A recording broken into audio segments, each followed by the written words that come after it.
Happy Monday, Eagles Nation. Welcome to this week's edition of the Weekly Chirp. I'm your host, Stephen Hellmann here. And first things first, before we go into anything, I am sorry I'm getting this video out late. Today was ridiculous.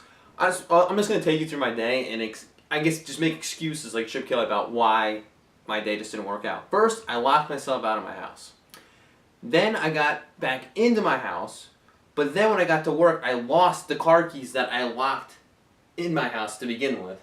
Then my movie editing software just didn't work today for no reason, and I had to fix that. And then I finally fixed it, but it just started working automatically. It's like one of those things where you just like kept messing around and eventually worked. I didn't even do anything myself, so I can't even take credit for solving that problem. So it was just a day of big headaches. But while that was happening, the Eagles went out and made a move. They signed Stefan Wisniewski. He was the center for the Jacksonville Jaguars last year. He can also play guard, so it's a good move. He's going to compete for that starting left guard job, and I like it. I mean, you get some depth at center, and it just kind of shores up your O-line a little bit. And I think that competition for that left guard is going to be really strong. I still hope the Eagles can get a lineman with that first-round draft pick, but it's going to be interesting to see what they do. The Eagles also, I think it happened after the Bird Buzz video I put out on Thursday that they signed Ryan Mueller to a 2-year deal. So it was a former linebacker is now going to play fullback for us, or at least compete for the job. That move just has Andy Reid written all over it. I mean, just an experimental move where a guy's changing position, changing sides of the football.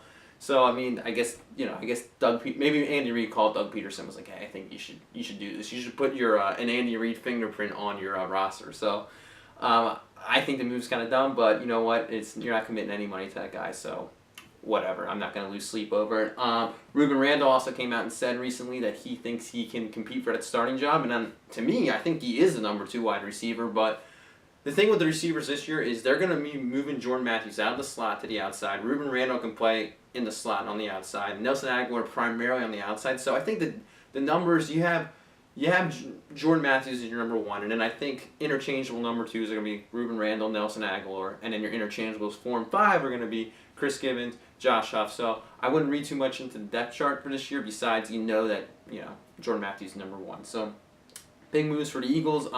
Also, in other news that kind of affects the Eagles is the 49ers and Denver Broncos, their trade for Colin Kaepernick, sending Colin Kaepernick to the Broncos, and I think they would trade Mark Sanchez to the 49ers to run Chip's offense. That's what I think is going to happen, but that's on hold because no one wants to pay Colin Kaepernick's salary. The Broncos want him to take a pay cut. Kaepernick doesn't want to do that. And the 49ers aren't going to pay Colin Kaepernick to go play for the Broncos. So I hope this trade doesn't go through because that means... Actually, I do hope the trade goes through because if they trade Colin Kaepernick to the Broncos, they're going to need to draft a quarterback. So at 7, that's right before us, they'll probably take Jared Goff or Carson Wentz. And if that's the case, I don't think the Eagles will take Paxton Lynch at 8, and they wouldn't draft a quarterback. So I want the trade to go through. I hope it does.